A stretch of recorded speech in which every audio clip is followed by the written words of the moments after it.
Religion and futility, but this is an interactive workshop. So the intention from our perspective is we're going to give you a little bit of a case. You guys have to make the decisions about that particular case. We'll tell you what we did about it. It'll be very interesting to see whether what you did was right or whether there are things that you can suggest that we can improve upon. Clearly this case has quite significant religious meaning.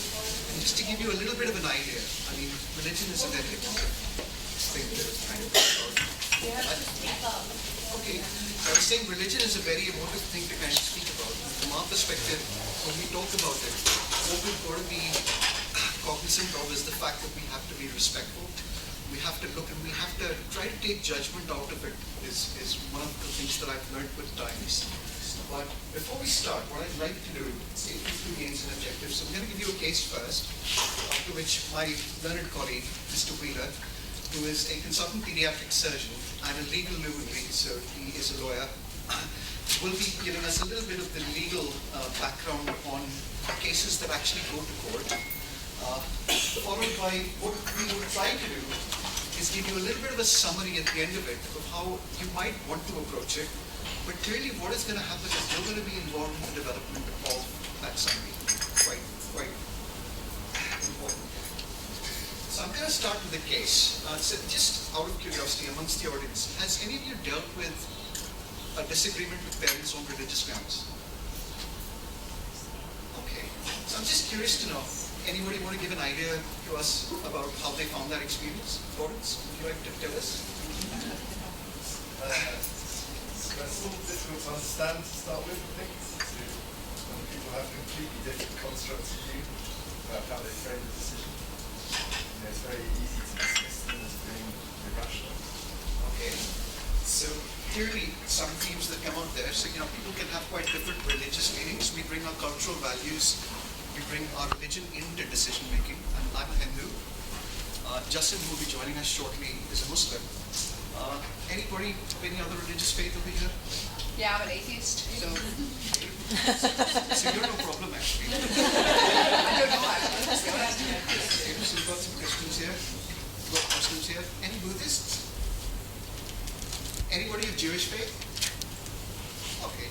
So what we're going to do is present to you this case of a baby delivered at 26 weeks of gestation, 920 grams, born to immigrant parents. Their first baby born after 19 years of conception. Recently immigrated into the UK, and a baby who for the first 4 weeks was very, very sick. On the verge of dying is what I would say in terms of the first few days. Having quite severe respiratory distress syndrome, the factory oscillated the system. We gave it nitric at 26 weeks. Some people might not necessarily do that. And towards the end of 2 weeks after medical therapy for a duct, because we couldn't get this baby off the ventilator, we decided to offer this baby a PDA ligation on surgery to try and push it and try and get it off the ventilator. So, what do we think about that? Anybody want to think about care over here? Anybody want to stop? At 26 week or 920 grams, 20 parts per million of nitric, oscillated antibiotics, first month now of treatment completed, never extubated, evolving lung disease on the X-ray. What would you like to do? Sorry? Normal trainal ultrasound. Are they still on nitric? No, came off. And how much oxygen are they in? Sorry? How much oxygen? So about 50%. Would it be your unit's normal policy to give nitric to such a red baby? Yeah. If we have demonstrable pulmonary hypertension, which we did in this case, on echo we would. Have there been conversations already over the uncertainty of survival? Yes. So I would say that at 26 weeks prognosis in our unit for survival is pretty good. So I can give you an idea. At 23 weeks in our unit, 86% of babies survive. This is 3-year averages going back the But last without 10 years. medical complexity, there would have been some discussion about uncertainty of survival. So certainly from our perspective, discussions about the potential the baby might die addressed with the parents with very strong religious faith that a miracle will happen and this baby will go through. So nobody wants to stop at this stage? Too late. It's too early, okay. So, between 1 and 3 months, this baby still ventilated, has a ventilator-acquired pneumonia. We discuss options. Clearly, from our perspective, there's evolving chronic lung disease. At about 5 weeks, our anxieties stem around the lack of the ability to move this baby forwards on ventilation. So we offer our first course of steroids. We managed to extubate this baby for 3 weeks on the bubble CPAP. But with the baby being in large amounts of oxygen, gets reintubated again at 8 weeks. We work up for chronic lung disease. We try to see if there are any reversible causes like CMV infection, make sure the thyroid function is normal. So kind of in a situation where we're stuck now. And at 3 months, we've got this baby intubated, ventilated, extubated once only, with what is quite severe evolving chronic lung disease, with an 80% oxygen. This baby intermittently has infections. We've treated him twice with antibiotics now. Anybody want to stop? It's normal. Might want to stop, but you might want to put some lines in the sand in terms of what like oscillation again. Okay. System of care. Okay, so there's a really good option here of what we call is, there's a difference between withdrawal and withholding. And what you could establish here is ceilings of care. So we actually decided to press on. And this is the baby at 40 weeks with chronic lung disease. Unsurprisingly, Nico has severe pulmonary hypertension with sildenafil. We decided actually, because we discussed with the parents the options of thinking about the potential for stopping, we had a discussion and offered it to them. I think as a clinical group at this stage, we agreed that if the parents wanted to stop, we would support that decision. But they were quite adamant that actually, for them, this baby, being a very precious baby, was very important to them, which is something that's really important. 19 years of marriage, your first baby, you're trying to pull through things. But I think overall for them, what was really important was the sanctity of life based on their religion. And they could not even think about stopping. So we gave the baby a second course of steroids. We extubated the CPAP for about 3 days, unable to maintain on CPAP, non-invasive ventilation. Reintubated, went about investigating for surfactant deficiency because we can in Southampton. But we're faced with a very difficult decision at 44 weeks with those chest x-ray findings. High ventilation settings, a baby who is between 80 to 100% oxygen, on nitric at this particular point with acute deterioration, added in with sildenafil. I think we're giving a go with everything. Diuretics, azithromycin, vocal work. We've already initiated discussions with parents around redirection of care, and the parents want to continue more intensive care based on their religious beliefs. So I'm just curious, how would you approach that in your setup? Second opinion. Ethics committee. Okay. Court. Religious leaders. Okay, is there an order? Should we go to court straight away? Who wants to go to court? Nothing. No. Last resort. Second opinion. Religious leaders. Okay, so potentially a pastor, maybe an imam, maybe somebody who obviously from our perspective might be able to help in that particular situation. So what did we do? So as part of shared care decision making, we'd already offered redirection of care. Parents disagreed. We then approached a very learned member of our ethics panel who's seated here today, and we discussed, and clearly we were advised to think about the best investments for the baby. We weighed our options. I think what was very obvious to us was now a baby at 44 weeks who's coming to about 5.5 kilos, very difficult to maintain on the ventilator. Lots of sedation, lots of fighting with the ventilator. Clearly on a huge amount of intensive care, intermittent periods of quite profound hypoxia. A challenge for the nurses in terms of suction, sedation, a challenge for lines. We're running out of options. We're on feeds, intermittently having episodes of sepsis. So, based on our discussions as a group of clinicians, we did agree is that this baby is suffering. And at 44 weeks, with that situation, intermittent periods of hypoxia, I think our worry was, while we can't predict with certainty the long-term neurological outcome for this baby, we worry that if this baby does survive, he will probably be towards possibly the severe end of the spectrum. And having weighed those options, we decided to go back to the parents for further discussion. and try to demonstrate what we had done in an attempt to try and see whether they understand what futility means. Anything else? Was this baby killed for resus or resus? Okay. Yes.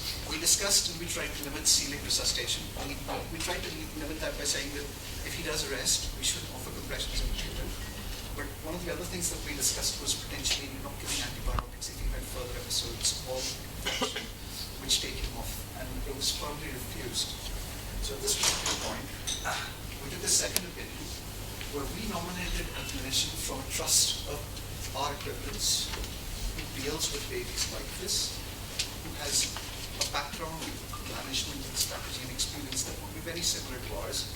But what we also did on reflection was ask the parents to nominate one of 3 centers of their choice, so that they felt that an independent view was also being taken about this. Now, clearly, our priority was now keeping this baby comfortable, and staff was struggling to keep this baby comfortable. But what we were accused of is actually wanting to kill in the baby time. A very, very difficult situation. And clearly, a miracle would happen. So I'm just curious, how do you address that now? I just want to say it must be really difficult for all those staff looking after that baby, knowing that the tube will clear. What if they don't manage to, still with pressure from parents? Difficulty, Lots of every shift. focus by this time on the fact that we weren't treating low saturations adequately. We're sometimes not using enough pressure. We're not suctioning frequently enough. We're not giving enough physiotherapy. Any kind of deterioration in the baby was viewed from our perspective with anxiety that we might not be doing our best. And actually, we discussed this as a team, and what we agreed is there's no middle ground at this point. Until these parents actually are either on board, we have to treat this baby to the fullest, and that was a major challenge. What's breaking up of trust happening? So, yeah, if you want to ask a question. Yeah. Oh, I just kind of, what were the parents saying and who was talking to them? And That's beautiful. That's great. So that's a really, really important question. So one of the things that we're going to talk about today, Justin will allude to that, is what we call talking about the frame.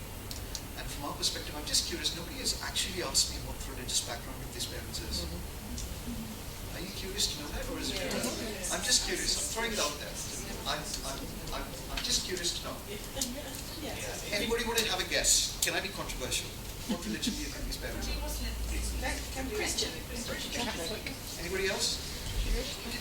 Could be any religion. Okay. I think you've all answered this question beautifully, and the reason I say that is we make assumptions about religion, and we make assumptions that faiths, from our perspective, might believe or act in a certain way because of the faith they are. The fact is, what we need to do is explore what the reason for their refusal is, taking faith out of it, because actually, from our perspective, there might be something in this case. It might be the fear of being ostracized by the community because people have to agree with medical advice.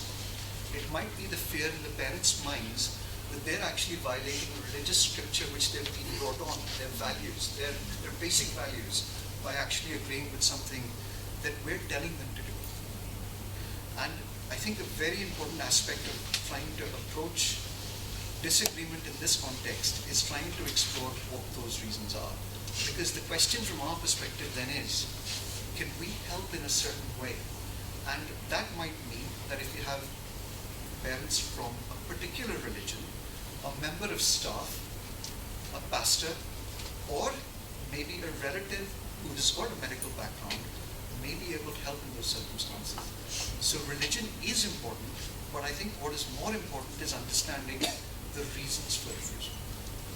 So our second opinion from the independent sector said that we should, because of the uncertainty or lack of definitiveness of a neurological prognosis, offer the parents a third course of steroids.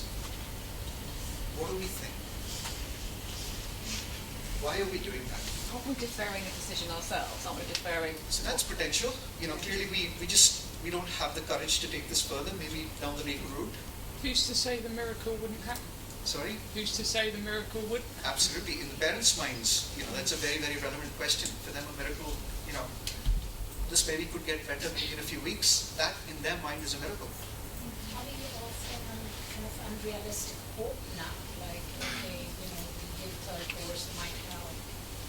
Okay, yes, okay, might help. So, there's a feeling here, and I'm just curious. Show of hands. How many people think we're crazy, please? Please. In what respect? I'm absolutely open to being judged over here. Crazy about what? Crazy? Third goes. Anybody else? You can use it to continue. Crazy about going on with this, or there's a clear established futility point here, which is coming across, and they want a third course of steroids. So who thinks the third course of steroids is crazy? And no. Sorry. You can use it to draw a line in the sand. If there is no response to this, there is nothing else. Okay. So I'm going to be honest with you. The reason for offering that third course of steroids was for us to establish futility in our minds and the parents' minds. I think we'd reached that point much earlier, I'm going to be honest with you. But I think because of disagreement with the parents, the question from our perspective was, a third course of steroids, if it doesn't work, will help with that situation.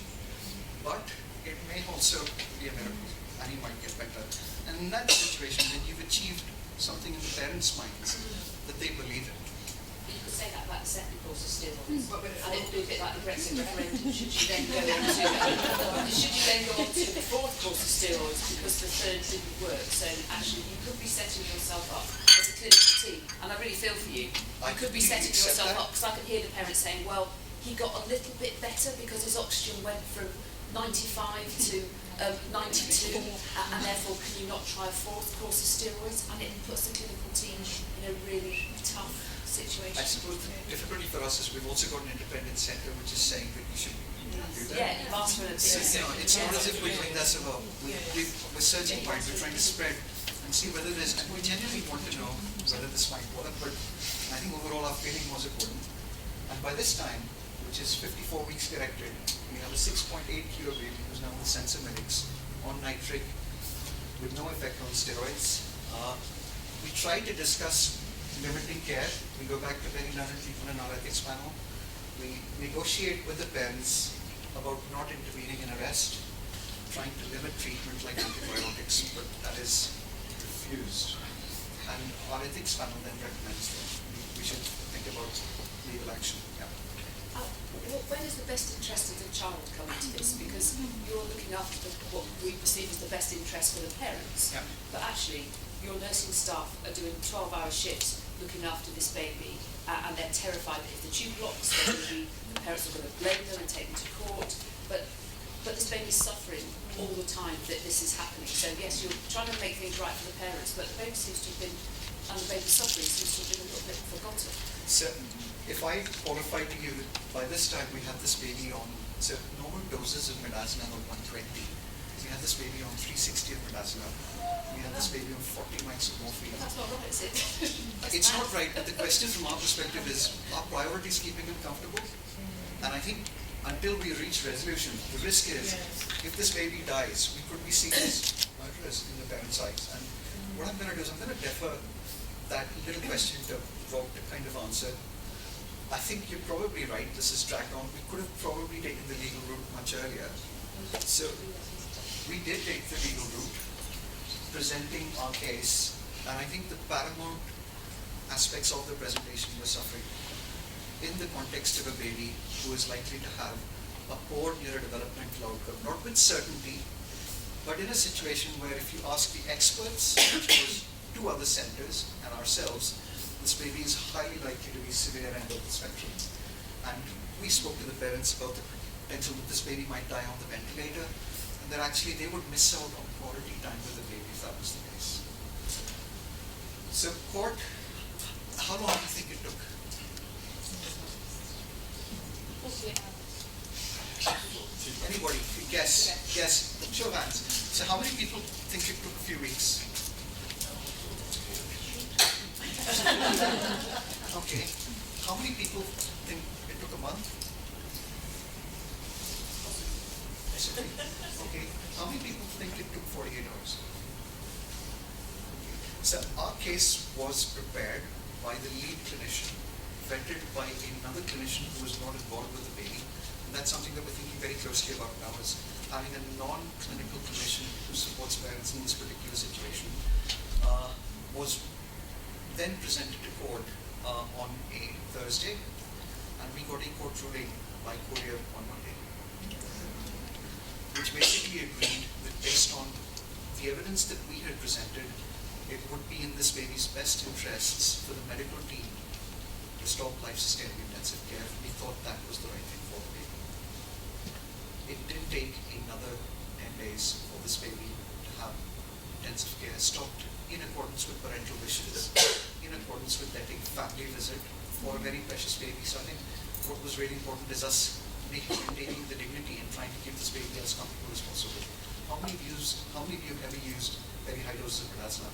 We used that in this baby to keep him comfortable. And that was, talking to our palliative care team. Just in terms of like your use of midazolam, obviously that's an extremely high value. Would you and yes, you're using it to help the comfort of that baby, but what about like the effects of delirium and things like that? So I'm going to be really honest with you. We put CFAM on this baby at points, and we never had any evidence of seizures clinically. I think diagnosing delirium in a baby like that who's intubated, ventilated, is very difficult. What we didn't use was paralysis. We tried to keep this baby breathing. I think our aim was pain scoring and trying to alleviate pain when we objectively found it. I am going to completely hold my hand up and agree. It is the most challenging experience for my nurses and myself that I've ever faced in my career.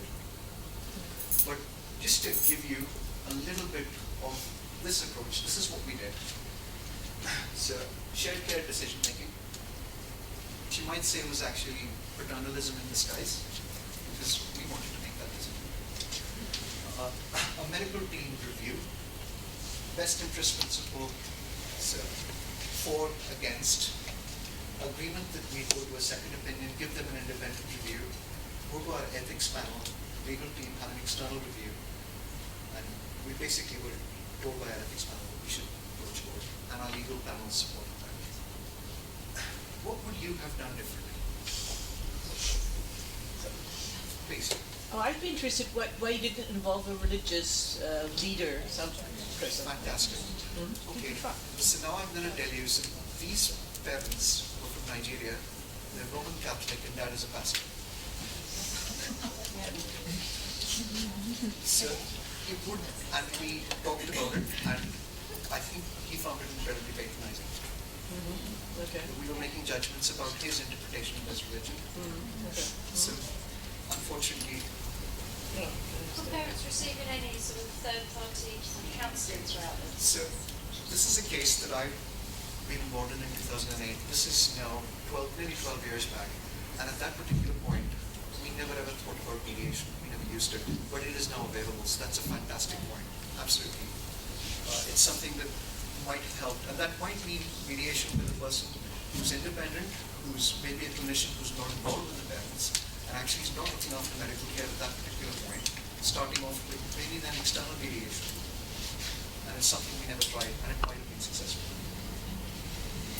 Anything else? Can I ask? Sorry, okay. I was just asked a question about how long it took you to prepare it for court from when you decided you were going to court. Because you said it was quite quick to get the response, but in a situation where we were in, where we were trying to go to court, basically our legal team from our trust was very resistant to us going to court because they said it would take so long, the baby would probably die on the ventilator in the meantime, which they did. So we prepared an entire timeline. We prepared our arguments. It was written by one of my other consultant colleagues in Madrid, and they took about 2 days to write it up. I'm just intrigued as to why you didn't approach the ethics panel a little earlier, because while still trying to continue the dialogue with the parents, because that's then a really fair point. You would have been ahead of what I the would schedule. say to you is that up to the second course of steroids, we're 11 consultants in the department, and I'm going to be honest with you to say not everybody was unanimous in their consensus that we had enough to say from a neurodevelopmental perspective that we're definitive this is going to be a very severe outcome. And I think for that reason, when you have that kind of discussion, it becomes a little bit risky, without being unanimous approaching. You can approach it ethics panel still, but you have to And I think that might be the learning point for us, that we may still disagree with each other, but actually we could still have approached the ethics panel for advice. So I think that's a very good point. Yeah.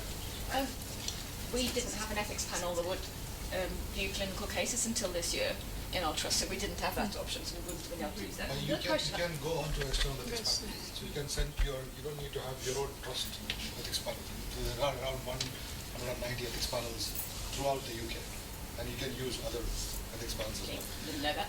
So I'm going to take one last question, because we'll have a lot of time for discussion. We can even overrun by about 15-20 minutes in this session. So, but yeah, go for it. Yeah, the parents disagreed with the advice you gave, but did they undertook any action, for example, contact a lawyer? Because we had a case of a child with severe spinal injury, and the parents didn't want to stop treatment, and they contacted a lawyer specialized in medical cases, and he actually was of great help, because he sat down with the medical staff and the parents, and the end of the discussion was that he should stop treatment.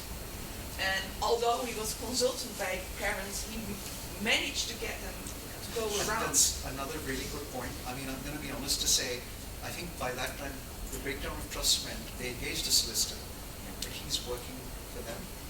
But it's a fair point. Maybe being part of that discussion may have brought out something that we might, have been able to change the course of this case by. So I think I accept that. So what I'd like to kind of give you is a little bit of a, how many cases do you think go to court and get decided in favor of the medical clinicians or the surgical clinicians looking after the baby versus the parents when there's religious disagreement? And I'm just curious to know. Yeah, actually, what is the that is an older child with medulloblastoma. Parent that the child needs to be treated, and actually all the things of that actually is usually stop. And then they went to court, and actually weekend Friday, and actually we have a judge coming to our unit and listening to all the people and makes a decision. And actually by Sunday we have a decision. With supporting?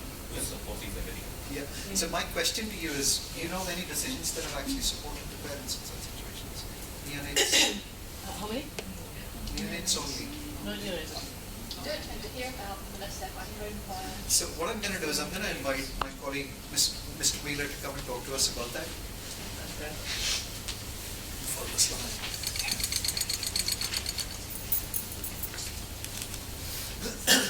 Ladies and gentlemen, can you hear me?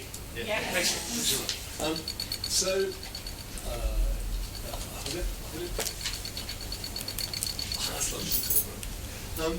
So perhaps the most important thing I should say, so it's true, I'm a neonatal surgeon, I'm an academic lawyer, and I answer quite a lot of questions about this sort of stuff for the trust and trust around me. So I do hear quite a lot of stories about religion, and the thing I'd really like to say is, we talked about, Alok asked the question about the order, what are you going to do first? And so clearly the court is at the end of it, but the court is your friend. The court is your friend. It is not a disaster to go to a court at all. The court has the phrase is skin in the game. The court has got no skin in the game. The court has no preconceptions. The court is there to look at the child. It's all about the child. Somebody made the point about the root. It's not the parents, it's quite right. It's about the child's best interest. Best interests are paramount. Children Act, 1989, Section 1, Paragraph 1, Line 1. The child's interests are paramount. So, if you go to court, it's because you don't know. You need, by the way, to have a consensus. You must have a consensus, a clinical consensus. No point going to court unless all the clinicians agree. Because if half of the clinicians think one thing and half think the other thing, well, what are you going to say to the court?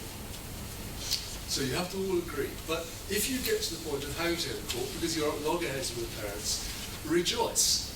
Because it's an opportunity to sit back and say, look, this, my lord, is what I think, and this is what the parents think. Please help us decide. They've got no bias. So you go to a very intelligent set of people who will look at it carefully for you and give you the answer where they think the best interests lie. So that it is not a clinical disaster. And in my experience, once you've gone to court and come back, irrespective of the decision, everybody's happier. The clinicians are happier because they felt they've had their say, they've done their best. The parents are happier because it wasn't the clinicians who made the decision. So please do not regard the court as a bad idea. Take it to court if you have to, but I do take the steps first. Thanks very much. So I'm just going to take you very quickly through a few decisions. These cases are not up so that you can see necessarily what the court found. It's the role of religion. That was my remit. So there was this case called C. This was an application about a child who had SMA, and this child was in a very poor state. Couldn't do anti-gravity with her arms, couldn't move her legs at all. But of course she was conscious, of course she recognised the parents. She was 16 months of age, for goodness sakes. The bond with the child, between the child and the parents, was very strong. And these were Orthodox Jewish parents, and they felt they could not contemplate shortening of life. And the judge found for what it's worth, did fine for the trust, and said actually, in this case, it is in the child's best interest to withdraw treatment. But the judge only commented on religion in terms of saying, look, I note with great disappointment, this will cause the parents. So the judge respected the parents' views, but felt that the religion of the parents did not impact on the balancing act for the child. Thank you. And I will talk about the balancing act only because, of course, you need to know what goes in the scales. A balance, of course, has two scales, doesn't it? And so is religion in the scale. So this is section 1, paragraph 3 of the Children Act. This, of course, is what the courts, and of course we as clinicians, should be using. We have this word best interest. What does best interest mean? And this, of course, tells you exactly what it means. So I will just run it. So it's physical and emotional and educational needs. It's ascertainable wishes of the child. Of course, in a neonatal patient, we don't have that. Change of the child's change of circumstances. Characteristics of the child are relevant. You can look this up. Just Google Children Act, section 1, paragraph 3. You can get the welfare checklist for yourself. So I'm using this all the time. I mean, I obviously deal with adult cases as well as child cases from a legal point of view. But for the children's cases, this is my aid memoir. This is how I try and work out what we need to be considering and where we're putting it in the balance, either way. Thank you. We talked about miracles, and Mrs. Wyatt. Wyatt was a case from Portsmouth, a local case.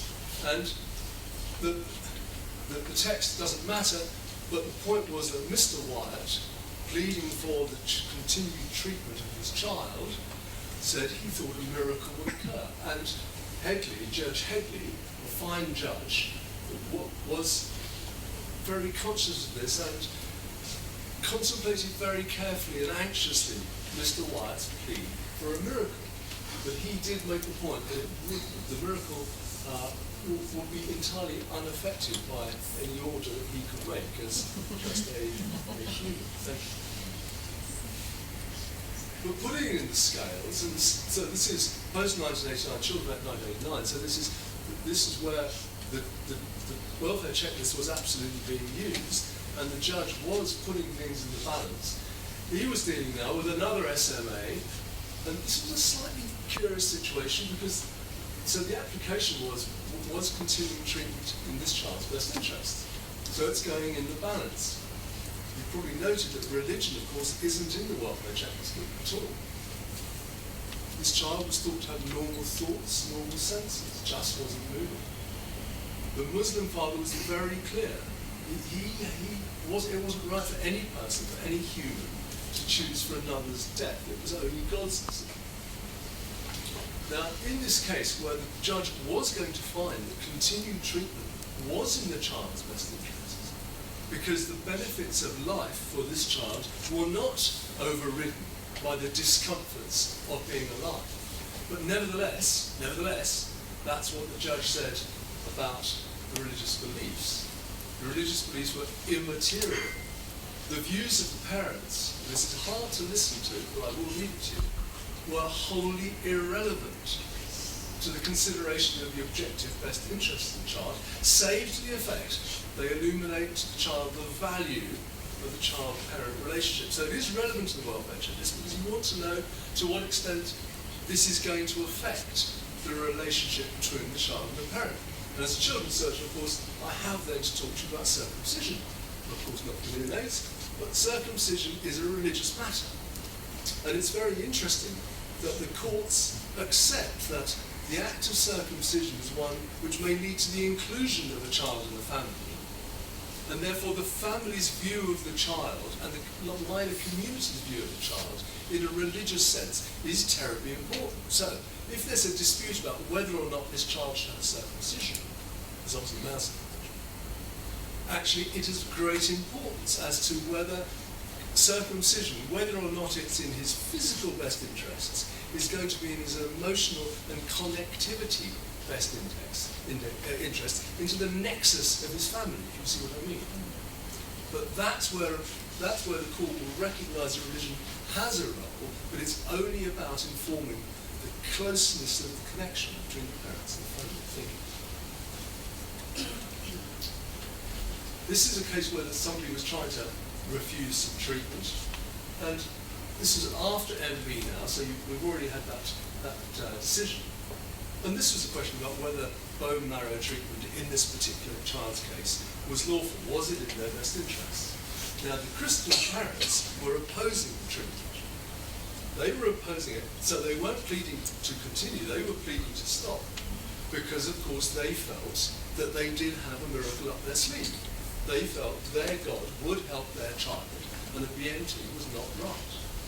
Again, the judge absolutely acknowledges that a miracle was possible, but he didn't put it into the balancing exercise. It isn't in the welfare checklist, and he didn't consider this something to be sufficiently tangible to put on one side of the scales or the other side of the scale.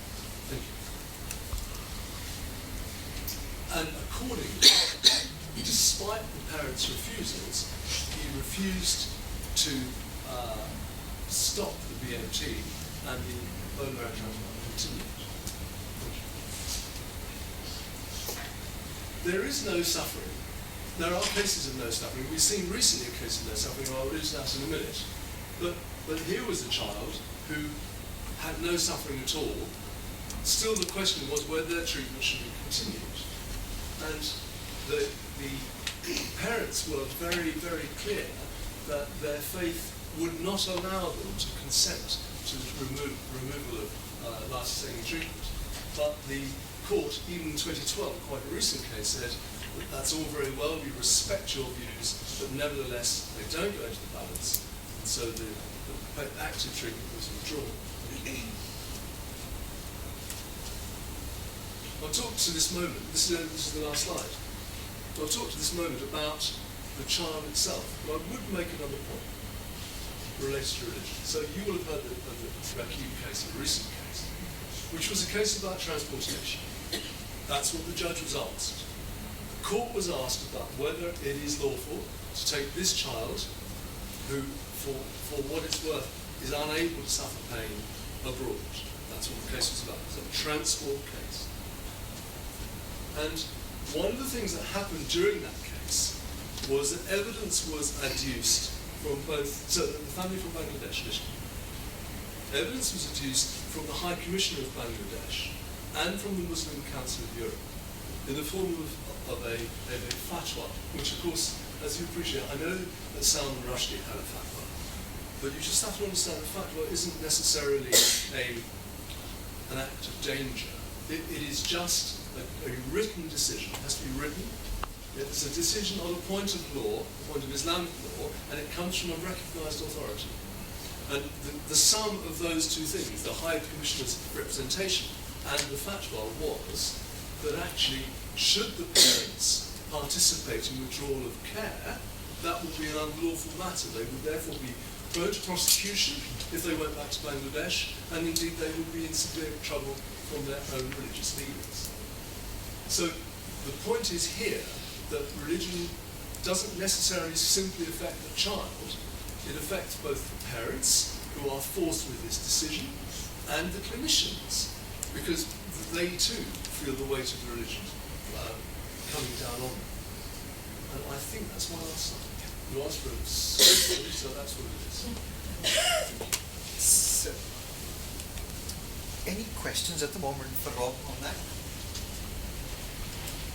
You mentioned the male circumcision and Yes. the context of the child being included into the family. Yes. The same wouldn't hold true for female circumcision, would it? No, absolutely not. Absolutely not. I mean, female circumcision is a crime, punishable by imprisonment. But that's But in terms of the families that want to carry that out, and the thing that underpins it is that that's their cultural belief for that family, and a girl who doesn't have them. I'm not supporting female circumcision for a minute, but I'm just saying there's a difference there. So absolutely. So I'll make 2 points. The first point, of course, that because it's the Female Mutilation Act, this is Parliament's view. So Parliament representing the rest of us, I have a right smile on my face right now, Parliament representing us. But anyway,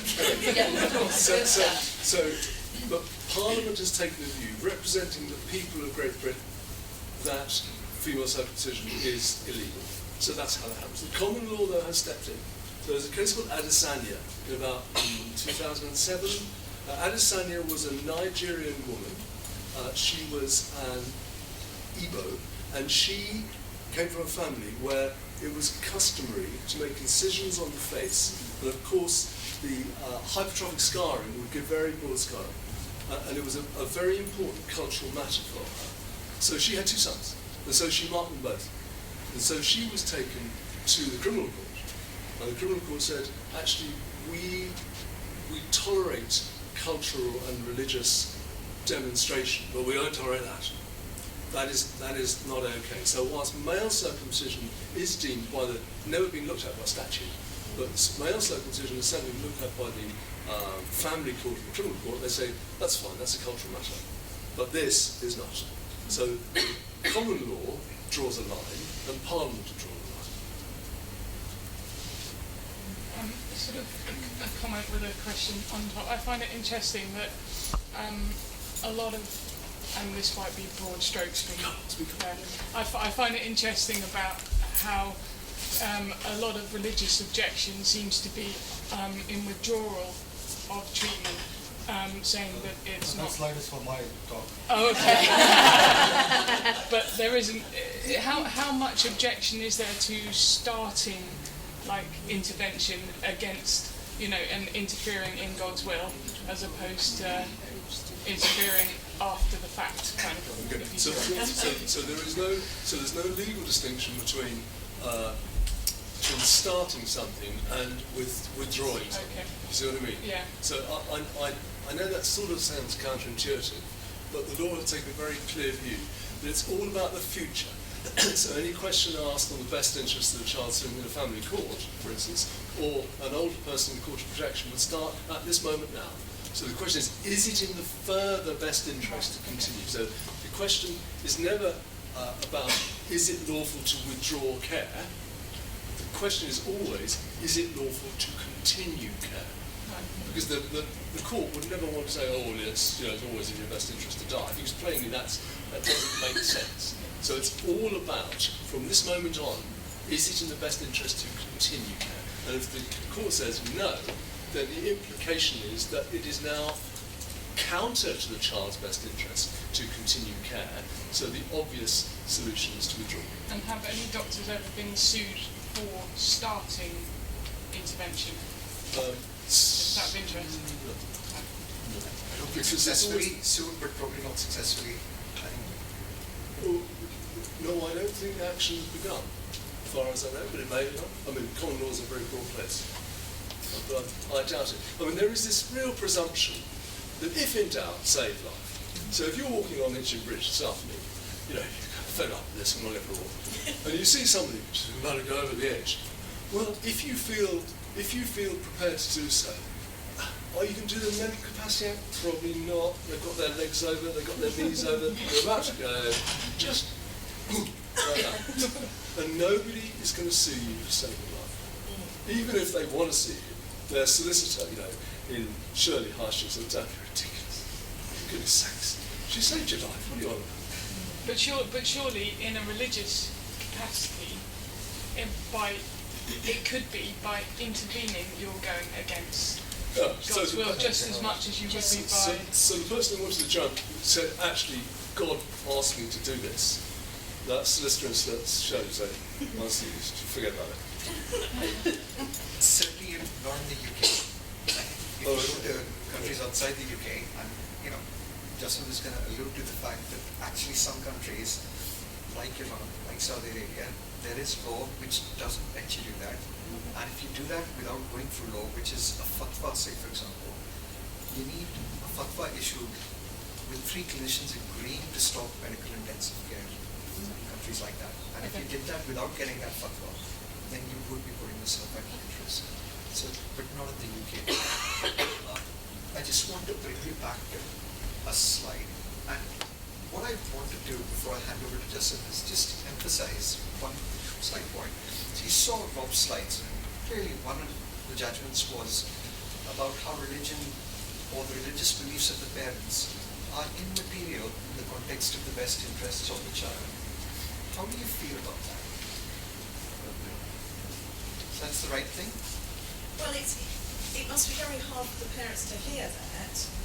So to some extent that will probably take them a lot of unpicking in terms of supporting the parents. So what I would say is the judgment is supportive, and I completely agree with Rob on the fact that, the judiciary is there to support us in coming to a decision. But one of the aspects that we have to focus on is communication and how we address conflict with the parents in those circumstances. So by saying that to the parents, in a way we're disempowering them, and we're in a way disempowering their beliefs. And one of the important aspects of how we manage in this particular situation is knowing that that might not be right, but probably reflecting on the exact reasons of what they mean by their refusal. And that might mean sanctity of life, that might mean a miracle, it might be that there's a religious scripture which gives them a particular law, a fatwa which says, actually you can't be involved in a decision which actually leads to the death of your near and dear one. It might be that you haven't quite established brain death, or it might be that parents actually are talking about religion, but what they're really anxious about is how they're going to be viewed in their community. They're going to be completely ostracized. And actually, unless we and I'm not saying we can address all of this at our level, but it may be that we can take help of a religious leader who also believes in sanctity of life. And a good example is somebody being able to sanction that actually it's okay for the parents to believe in sanctity of life, but in this case, that religious leader agrees that it is okay to let this child die. And that then takes the burden of responsibility off the parents. I'm not saying that always happens, but unless you explore that, and you see that, you might actually come to a situation where you could have prevented all of what we did in going to court. Similarly, faith in a miracle. And it might be that actually you're in a situation where a miracle is not happening and you're able to actually demonstrate the futility of that. It might be you're extubating again and again and again and a miracle is not happening. And the parents do actually come on board with the fact that a miracle is not happening. So I think it's really important to explore that. What I'm going to do is I'm going to hand over to Justin, who's going to take you through a journey of different religions. What people actually think in terms of what does the Muslim faith actually think? What is it about Jewish faith, apologies, which actually reflects their decision making when they don't want to stop intensive care? It's always difficult to talk or do a workshop along with Alok. There's other things you want to say, he would have already finished saying by the time we come to start. But I'll just go back to this. So that's like, what is sanctity of life? What is your understanding of sanctity? Sorry, it's difficult to understand. What is sanctity of life? Okay. So, open question. I think it's life given by God, and it's a gift and it's not respected. So all life is precious. Yeah.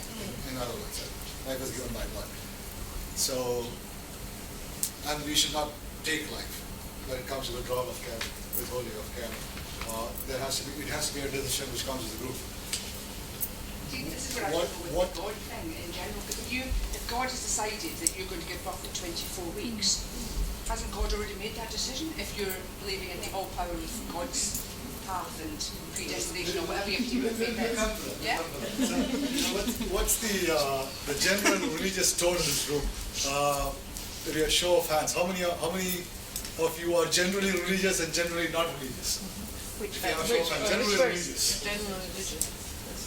Okay, so we have a 60% religious connotation crowd and 40% non-religious. Roughly 57% of people in the UK are so-so religious Christians.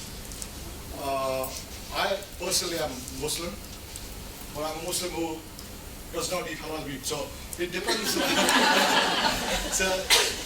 So religion is, you may be born to one religion, but you may not practice all the features of that religion. That's what I wanted to bring out in this crowd. But I personally don't eat pork or pork products. So there's different connotations of religion and the way you practice religion.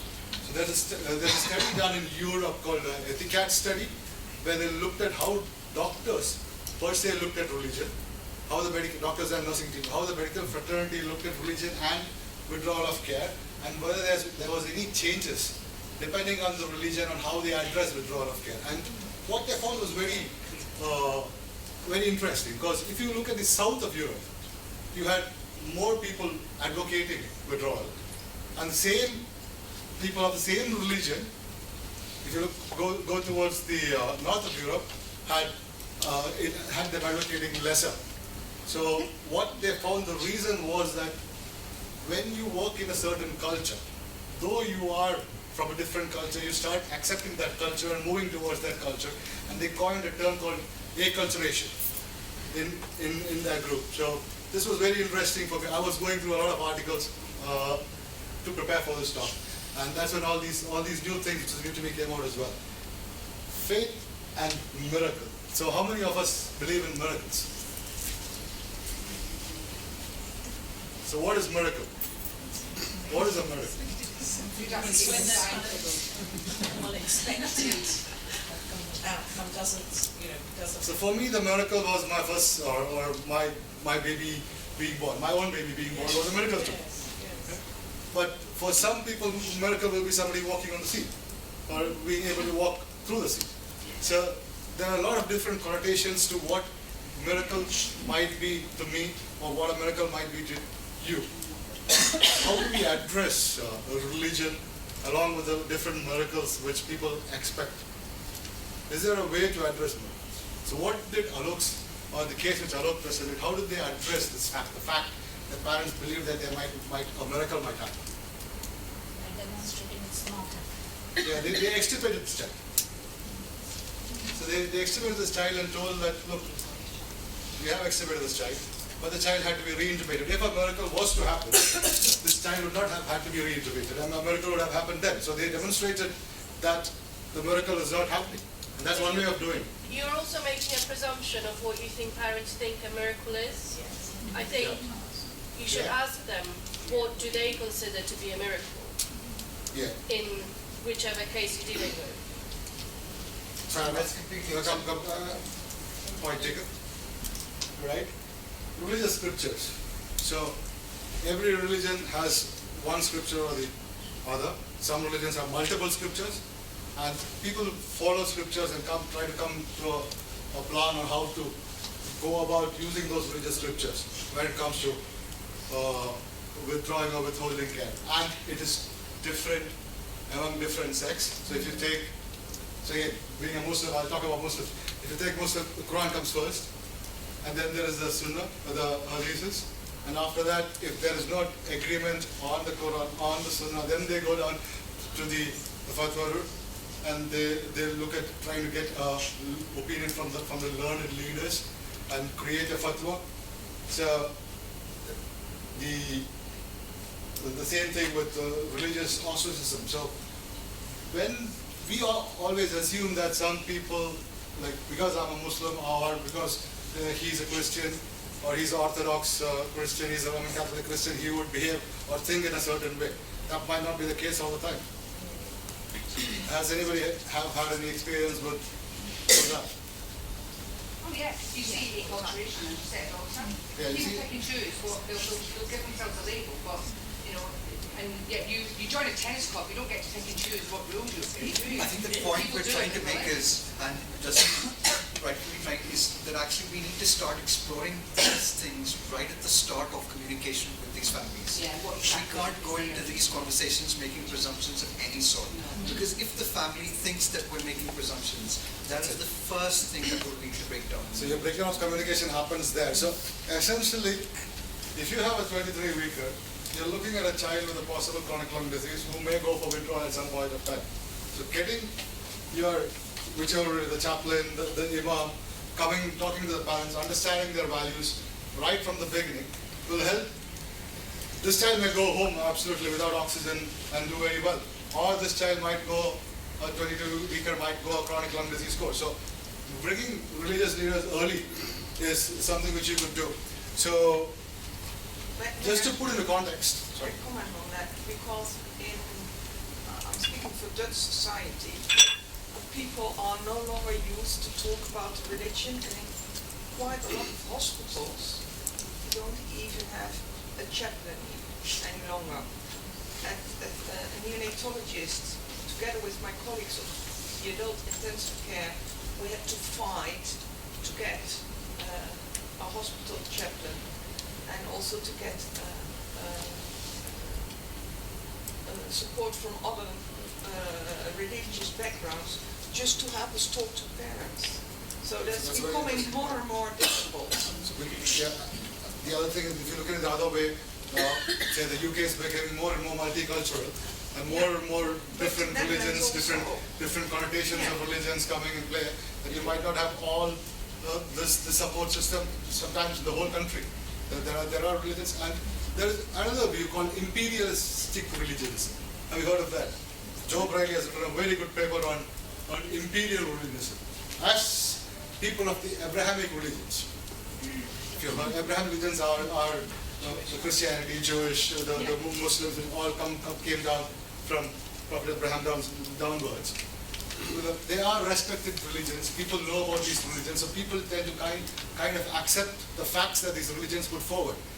Whereas, say, there is another religion which believes in branding a child with a hot rod to prevent the child from getting any disease in the future. This happens in parts of India, which I know. We wouldn't accept that. What makes that crazy, and yet someone says no? I mean, that's so that's the fact. So cultural exception. that is the fact that they have coined a term called imperialistic religionism, where the general religions are accepted easily by us, or the religious connotations and the facts which religions provide are accepted by us, and not these religions which have say the same case which Rob was talking about, where they were cutting the face. We wouldn't accept that easily. So that's another thing to keep in mind. So what are the various religious views on end-of-life decisions? This view came out in this paper, but I think there are a few people who would say no, that is not right.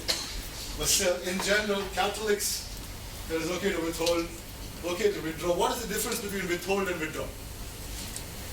So one you don't offer, the other one you take and what you offer. Yeah. So again, there was a paper which looked at how physicians feel with withdrawing and withholding, and more physicians were at ease with withholding rather than withdrawing. So the Catholics, they withdraw, withhold, and again, most of them, all of them are absolute no to euthanasia, except a few of the Protestants. So some Protestants would be okay with euthanasia. I understand it's happening in Belgium. The Protestants are okay to withhold, withdraw, and double effect. So what is the double effect, or doctrine of double effect? Rob might be able to talk about it. Very briefly, so doctrine of double effect.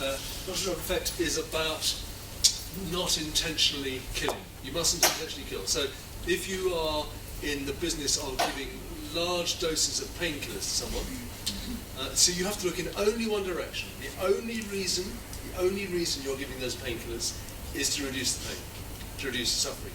You mustn't look over there, because over there is the possibility that the painkillers will kill the patient. So murder is an intention to kill. That is the basis of the crime. Offences Against the Person Act, 1861. So that says that if you intend to kill, then that's murder.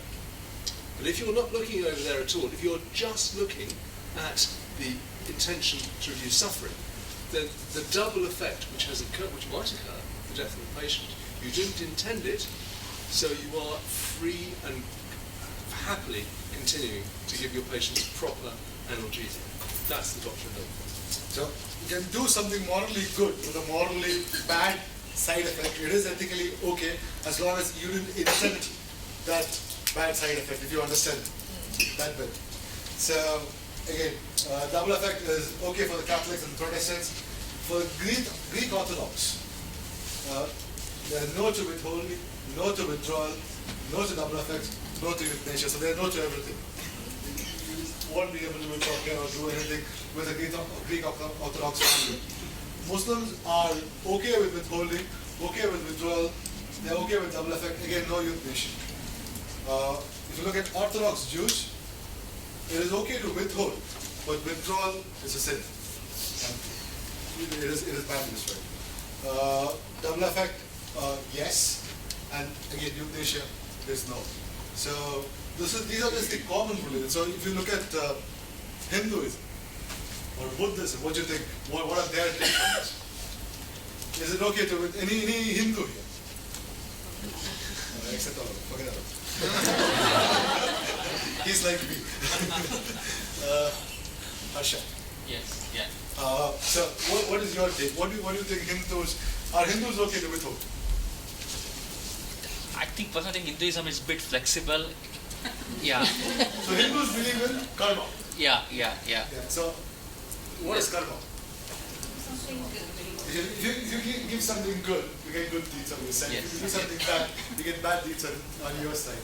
And they said all the good things you do in this life will help you in your next life. So because of that, it is easier. Their concepts towards withdrawal, withholding are all pro-withholding, if it comes to a end-of-life decision. It's almost the same with Buddhism. Again, they also believe in karma on a different note, or different light. You actually go into the scriptures and read more. But they have almost similar views that it is okay to withhold, withdraw, and double effect. Has anybody heard of Jainism? Yes. Yes. Okay. Are you a Jain? I am a Jain. What is your take on? I haven't read the Jain scriptures, Yeah. but it is about kindness and empathy and helping living creatures. And I don't think Jainism dictates on what you should do about withdrawal or withholding of intensive care. It's more about being kind.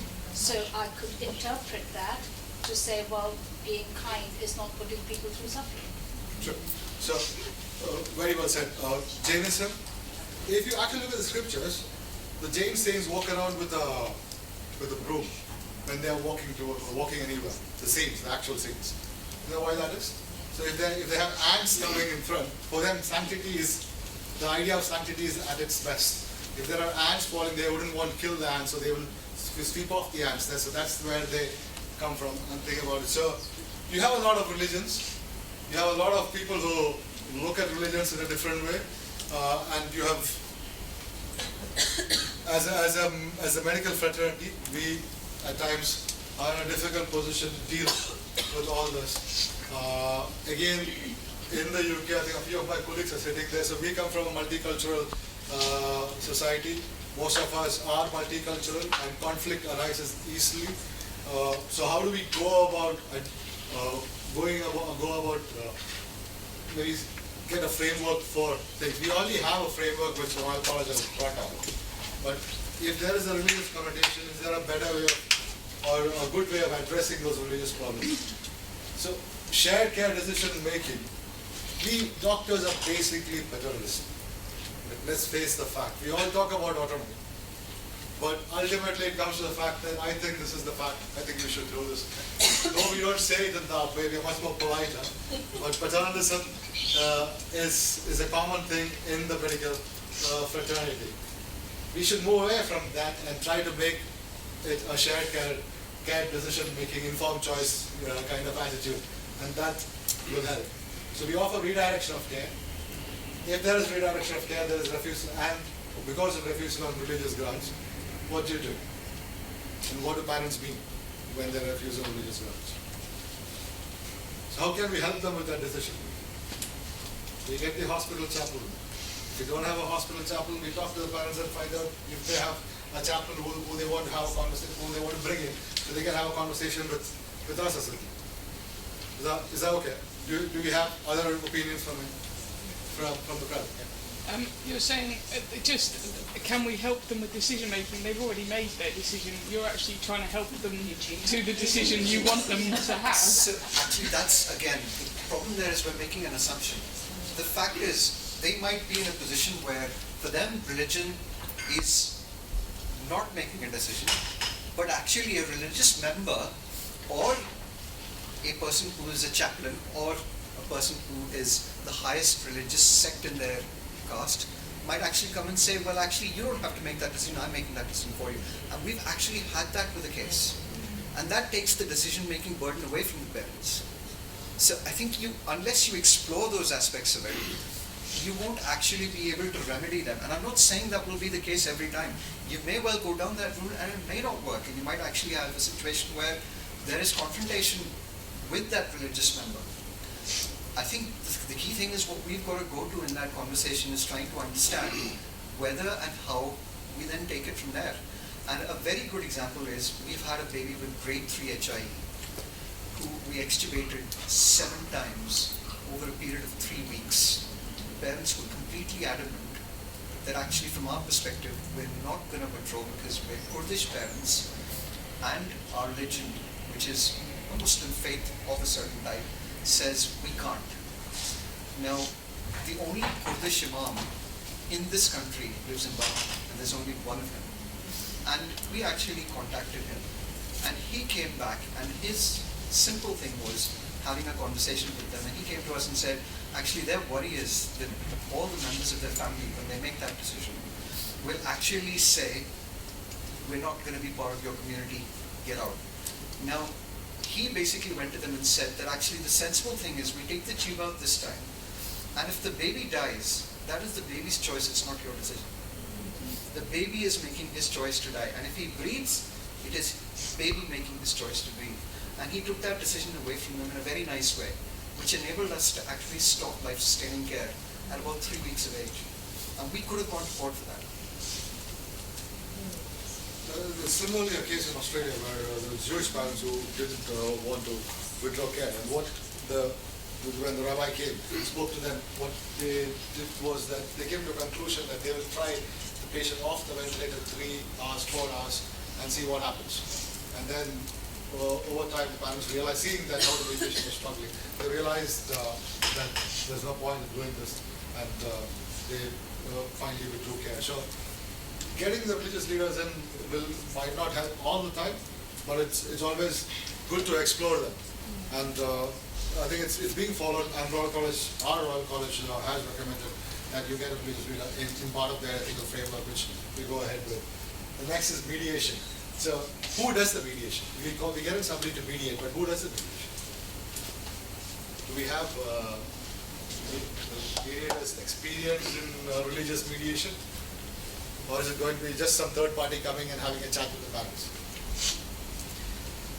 Do we think it's time that we need to have religious mediators? People who are trained in this, who understand and are independent of our paternalism? I'm just curious, I'm putting it out there. You might disagree with me. Maybe not We don't have specifically answers to all these religious, but questions. It's a very open topic. I have a feeling actually it's not the religious. I think that is the parent view rather than the religious, because the parent want a religious leader or imam because they are well-informed knowledge in the religious. But at the same time, they are not taking 35 years of neonatal experience. So I think if it is to do with that, they should listen to the neonatologist views, seeing patient in and out for 35 years.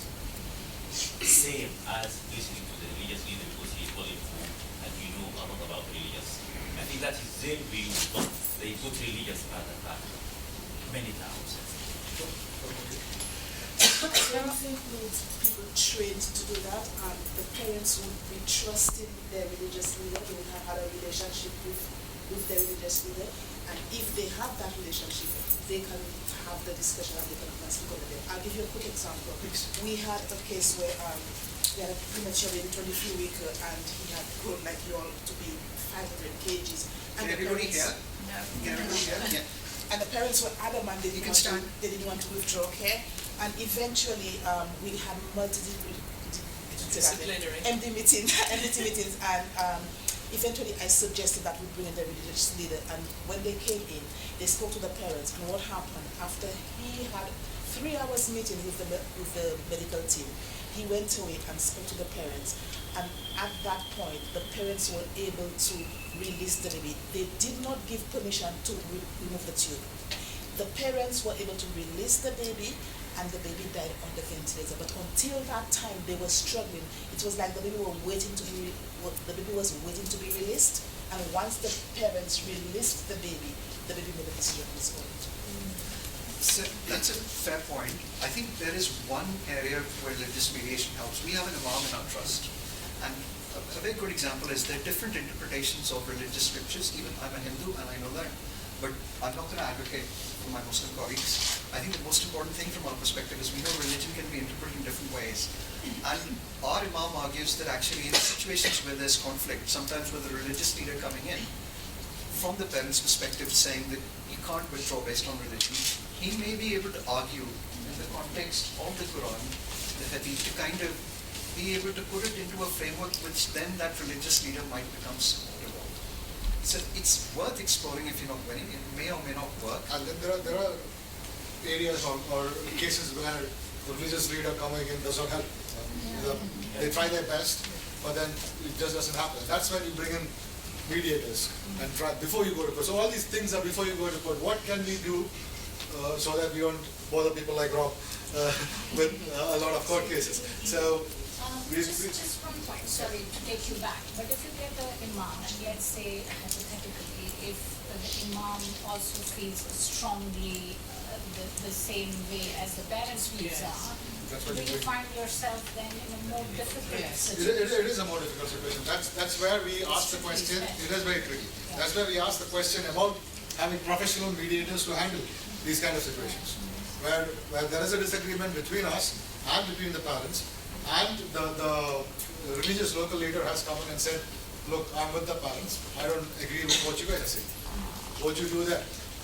So there's already a lot of distrust. So one is mediation, two is a second opinion, like what these guys said. So you get a second opinion in, it can be a trust-allocated second opinion, or the option can be given to the parents and tell them that you can bring in an independent second opinion.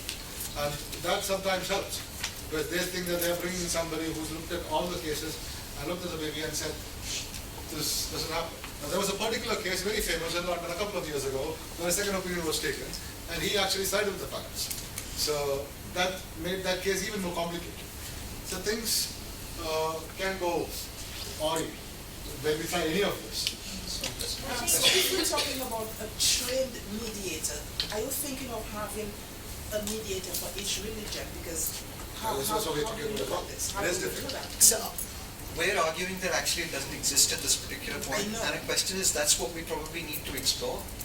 And it may well be that actually from our perspective, and we have an imam, we have a priest, we have a chaplain in our service, we have a rabbi, we have a Hindu priest, and actually maybe as a group, I mean, we talk about psychological aftercare, we're going to talk about it tomorrow in a big deal, but actually from our perspective, we're training ourselves to do that. So what about training those professionals who work for us as a trust, like in Netherlands, for example, to kind of be able to have those discussions? Yeah. We use our social workers very much as mediators. Sorry?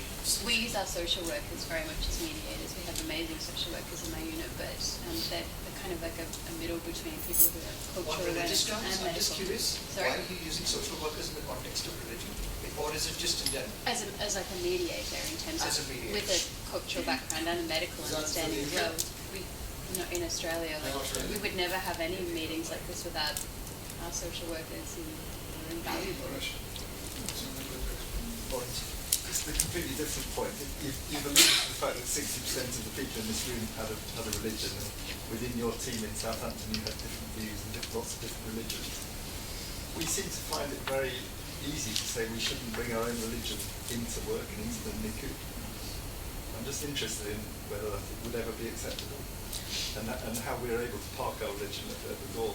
That is why it is difficult. So if you look at this, the study I talked about, ethics study, if you go and read through the paper, they have looked at the religious factors of all the medical staff in many units throughout the whole of South and North Europe. And what they have said is that the way people withdraw care, the way people where different religious doctors or medical fraternity withhold care is different with different. They have found a perfect correlation. So invariably your values will come through. I think we all have to accept the fact that I believe in something. If I believe in something, invariably, then it will, a little bit of it, might not be everything. I'm going to answer that differently and say that I came to the UK in 2003. I've been here for 17 years. I was born in Australia and stayed there till I was 13. I think I've had acculturation. So actually, I wouldn't bring my religious views into it. So acculturation, I'm sure he's had acculturation. but I know him personally, I know his family personally, I know that on Diwali day they go to pray. So there is a religion deep down rooted inside along and many of us. Our values, I'm not saying religion per se, but values rooted deep down inside us. And I think even those of us who do not hold a religious faith bring our own values. Yes. And that is also represented in the same study that you're quoting. Yeah. Is that right? Yeah. The impact of those of us who are atheists. Yeah, of atheists as well. Yeah. So 27% of the population in the UK are atheists. But they still have certain values, and they will still bring their values when there is going to be a withdrawal or withholding of care discussion. Yeah, looking at your slide there, you're saying, can we help parents with their decision making? In the UK, we do operate a very medical, paternalistic model. So we're kind of saying, can we twist their thinking to our thinking, rather than allowing them to fully understand the situation and make that informed decision. So a mediator would be a third party that is not from a religious point of view, because that's a spokesperson.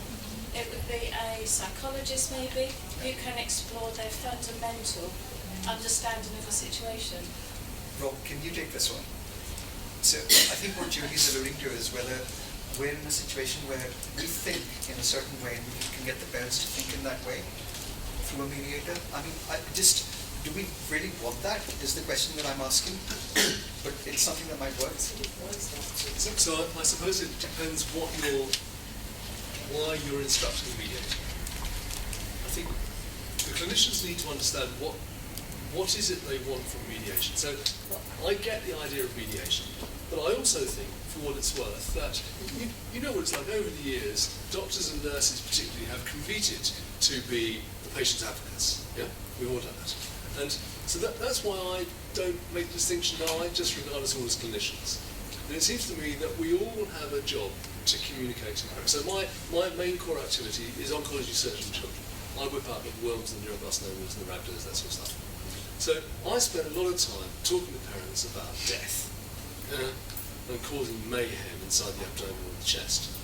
And my view strongly is that our job is to so if you're going to extract a neuroblastoma from a child and peel it off the thoracic and abdominal aorta, I need to explain to the parent that tiny little bit of anatomy. So I show them the scans, and I don't show them the knife, but I show them, I take it through, I spend quite a lot of time discussing with them exactly what I'm going to do. So in that tiny, tiny area of medicine, or clinical life, I hope that they know as much as I do, more or less.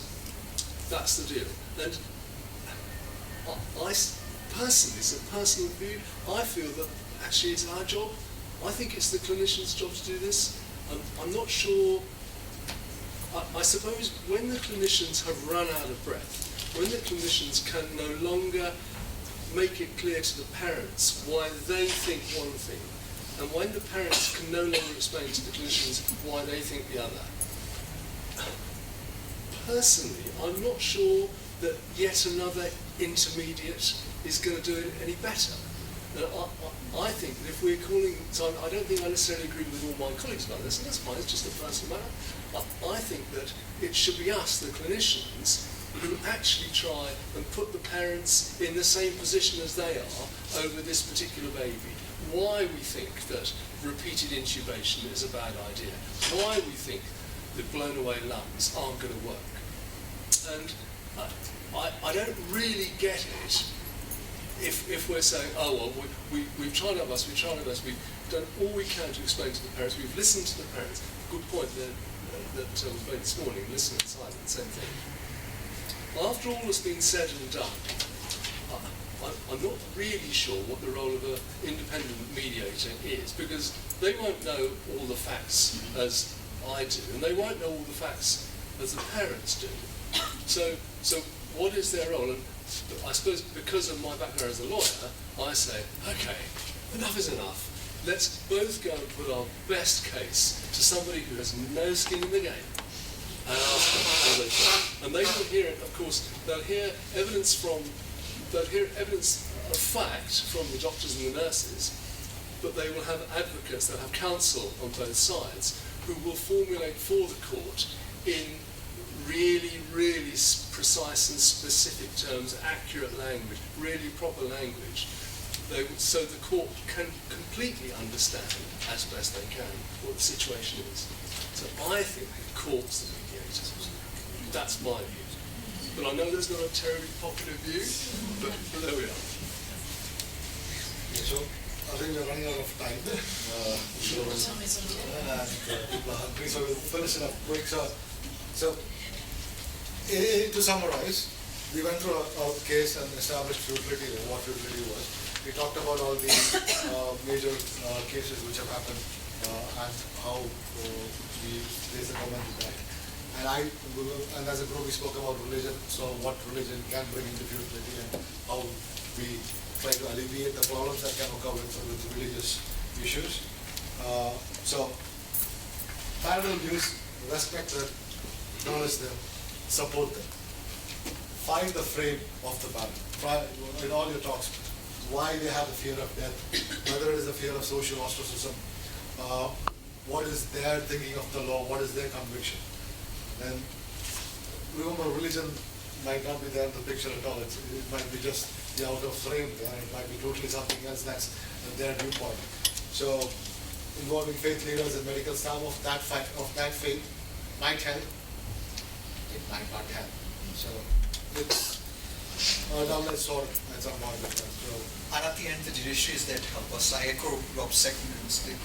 Those sentiments actually help us and give us a little bit more confidence that if we are confused and if we are at the end of that point, we have the judiciary as a help, not a hindrance. Thank you very much. We're very grateful. Thank you. It's really we have a long break now. It's 12:50, so we have a break till 1:30. I was just going to